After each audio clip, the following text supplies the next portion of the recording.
Did you miss me? Look who's back. Following a media viewing period at spring football practice at the University of Alabama, Travis Reier, senior analyst for BOL. The first media viewing period of the Kalen DeBoer era as the head football coach at UA. So pretty interesting to say the least. We'll get into a lot of different things here as we try to push through and give you as much as we can. We've got so much coverage for you right now too. Right there at BamaOnLine.com, Charlie Potter, Clint Lamb, Jimmy Stein, myself, we were all just out there. You're also going to have defensive coach and player media availability coming up following the workout. So literally throughout the night, and maybe even a baseball update or two, because you got Alabama baseball trying to take care of some business right across the parking lot here. But we're going to talk a lot of football, as you might guess. It's been a newsy day in a lot of ways too. We heard some comments from Nick Saban in relation to his exit from college football and the University of Alabama. Wasn't all that surprised. I only caught excerpts of that because I was on the road pretty much all day today. But what I had been told was that essentially almost immediately following the exit meetings for the 2023 season in terms of returning players, and Saban was still in a mode of looking ahead, at least crossing his T's and dotting his I's as far as staff issues, staff replacements. DJ Durkin had interviewed, I believe. And then after those exit interviews, I think that's when the full decision was made for Nick Saban. He goes downstairs, announces his retirement, and now we're watching football practice with Kalen DeBoer and his new staff out there in a gorgeous early March afternoon in Tuscaloosa. Low 70s. Not much in the way of humidity, a little bit of a breeze blowing. As a football player, you really couldn't ask for better conditions than today. The first thing that struck me when I walked out the backside of the indoor facility, because the front practice field out here, it's under renovation. They're doing some different things. They're spending that SEC money because you got so much of it, you can't hide it. But really limited to 2 practice fields out there today. And when you came out the backside, the music hits you. There is music at Alabama football practices now, and it's not the $1 million band, it's what the kids like. And so that was very interesting. I thought it was sort of, in some ways, full circle-ish, because you still have Coach Bryant's tower out there, and then at the foot of the tower, you've got speakers blasting music out, and I'm sure the players love it. So that was very much different from my perspective, having done this for 20 plus years now. But as for on the field, one of the things I was interested in is because when you watched a Nick Saban practice, the tempo and the efficiency at which they got their work done, it was always amazing to me. And so I wanted to see how that stood up. Now it is just day 2 for Kalen DeBoer. New coaching staff, new system, new concepts, a lot of things in terms of how you're going to go about practice. But I thought it moved at a good tempo. I thought there were a lot of guys getting a lot of reps, and certainly newcomers are a big part of that too, not just in the way of freshmen, but you're talking about transfer portal guys. Now, we know the Washington guys have a distinct advantage. They know exactly how this thing's going to go under Kalen DeBoer, and that's one of the additional values that you have in bringing in a Parker Brailsford or a Jeremy Bernard or an Austin Mack at the different positions, or Josh Cuevas at the tight end position. They can kind of give you an in-practice example of how things are going to work, but didn't seem like there was much in the way of hesitation or downtime.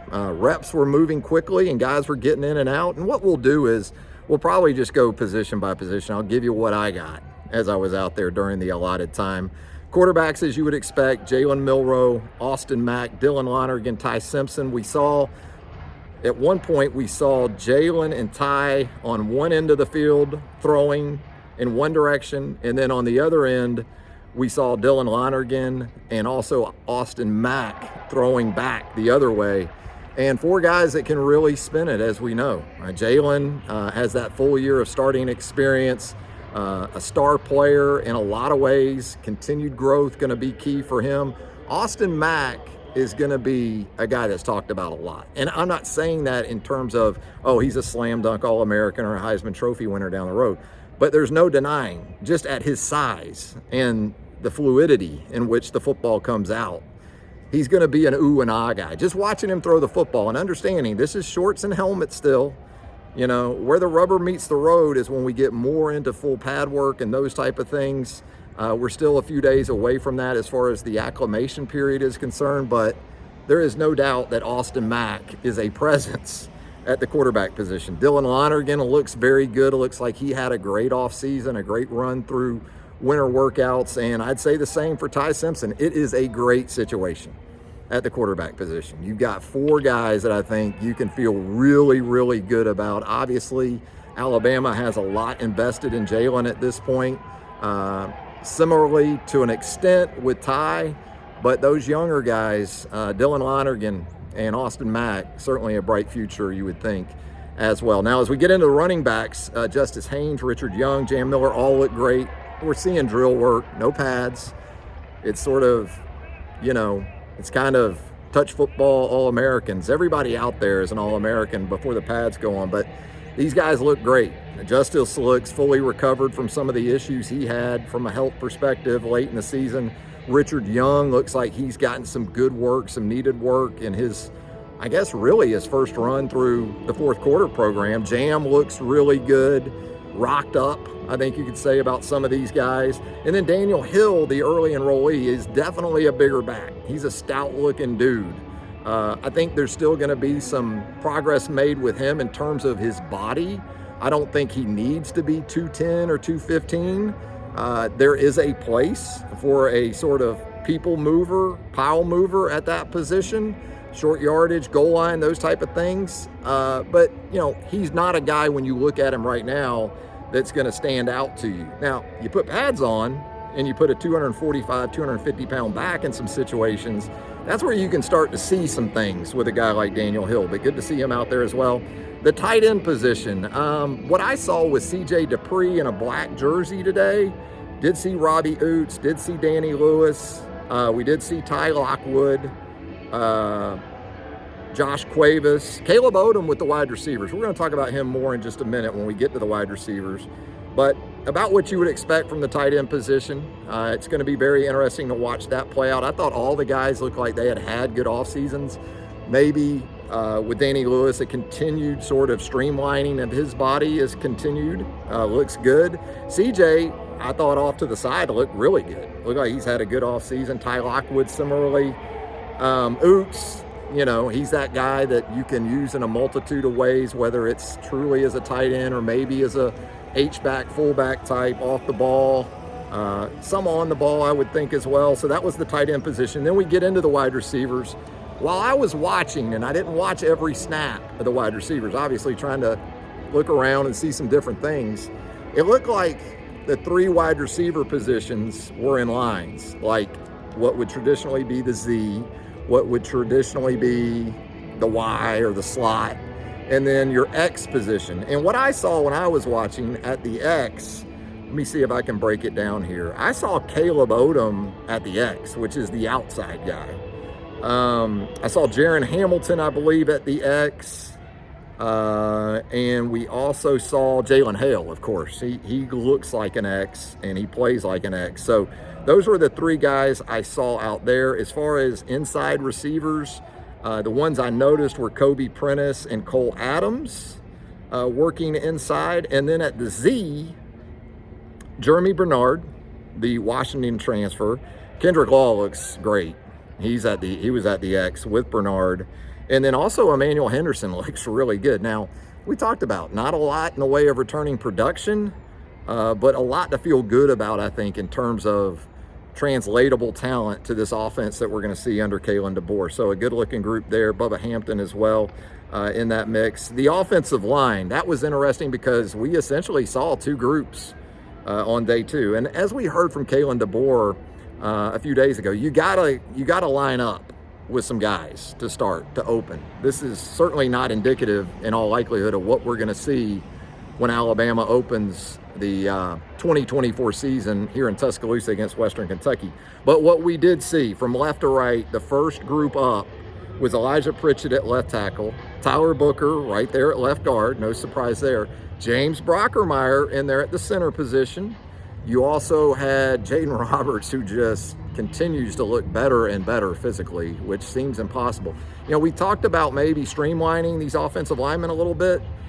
Jaden looks like he could play in any offense right now. If you want to maul people, you want to push people, you want guys that can move a little bit, Jaden has that look to him right now. It just looks tremendous. And then at right tackle with that first group, when I was watching, it was Wilkin Formby, the Northridge High grad, working with that group. And then with the second group, from left to right, you had Naquel Bertrand, the Texas A&M transfer.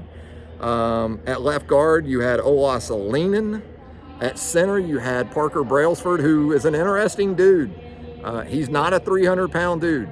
And especially when you're out there in shorts and helmets, there's no questioning this guy is very effective at what he does. And I think indicative of where this offense is headed with the offensive line. But Brailsford, the second team All Pac-12 center in 2023, working with that second group.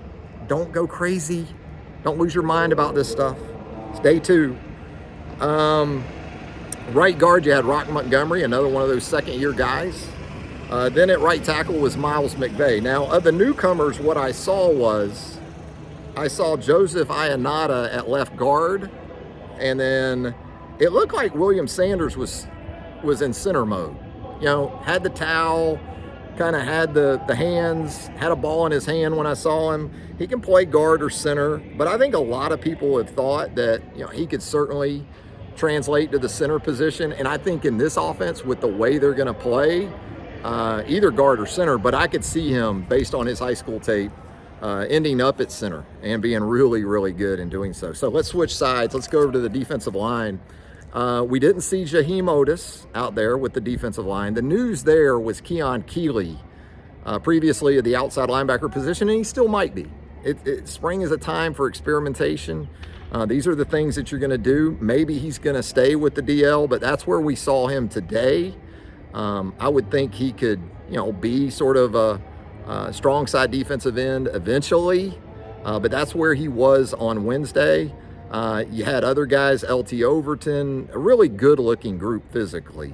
I thought Edric Hill, young guy, and Jordan Renaud, another young guy, looked like they've had some really good off seasons to this point. Tim Keenan looks like Tim Keenan.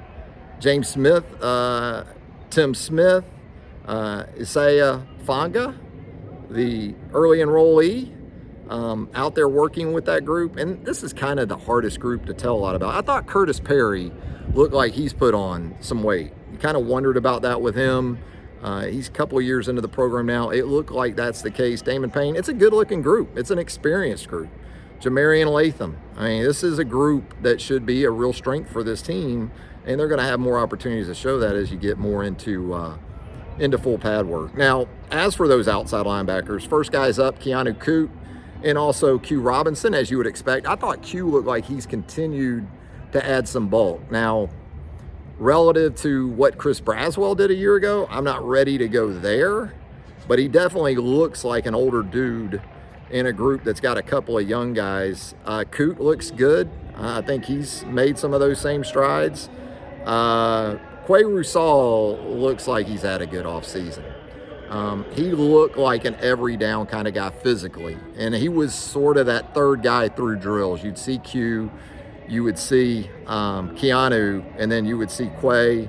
Jayshon Ross, in terms of big picture body type and potential, when you start thinking a year or two down the road, it's an impressive looking young player. Yanzi Pierre looks like he's making some strides physically, but the big news again was more so with Keeley, not with the outside linebackers, with the defensive line today, while we were out there anyway. Inside linebacker, as you would expect, Deontay Lawson wearing that number 0. Another thing I'm having to adjust to, but looked pretty cool. Deontay leading that group. Jihad Campbell in that new number 11. Jihad looks like he has continued to make needed strides physically, looks good. Justin Jefferson working behind those two guys at the inside linebacker position. I think Caden Jones is a guy that physically is impressive at this point. Just being an early enrollee, kind of wondered, would he be an inside guy? Would he be an outside guy? I think he's got some cross-training attributes that you could play into, but another guy that looks like he's already making the physical strides to get himself in position, maybe not from a rotational standpoint, but you start thinking about special teams options as true freshmen. That's the kind of guy that you're looking for. Jeremiah Alexander also in that mix with the group behind Deontay Lawson and Jahad Campbell. Sterling Dixon, early enrollee, good to see him out there. He had the injury, so you were wondering a little bit about what his availability would be. But he was out there going through work. Justin Okoronkwo, the lad from abroad out there working with the inside linebackers, another guy, projectable, just in terms of body type and those type of things, obviously still in the developmental mode as far as playing football, not just in the United States, but football at the SEC level is concerned. But on the hoof, as they like to say back in the day, a promising looking group. Cornerbacks. It was interesting from a coaching perspective. I thought I saw mostly Mo Lindquist, which I kind of anticipated, working with the corners. And then Colin Hitzler working with the safeties. And there isn't a lot of experience returning at that corner position, but when you see it for yourself physically, these guys check all those boxes, especially these young guys. Xavier Mincy, just length for days, athleticism for days. Xavier Brown, kind of a D. Milner look to him. Guys that are 6 foot, 6'1", but they look longer. You know what I mean? Like they look 6'2", 6'3" because of the wingspan and the length. Damani Jackson looks the part of a Power 5, higher echelon corner. He was up top with those corners. Good ball skills that we did see during Wednesday's practice, guys that would go up and meet the football, high point the football. Mbakwe with some really nice ups in that number 9 jersey. And Jalil Hurley out there too in that mix with the corners. And I got to give it up for Charlie Potter. Charlie put together these rosters for us, and he did it by position, and I don't think he missed a position on any of these guys. You know how there's usually a guy that an either-or kind of guy, at least in terms of the position groups that we saw guys working with today. He pretty much nailed this. So props to Charlie. Don't tell him though. Don't tell him that. It won't be good for his head. At safety, Keon Sabb. Keon Sabb, based on what I was expecting anyway, I thought he was not going to be as long.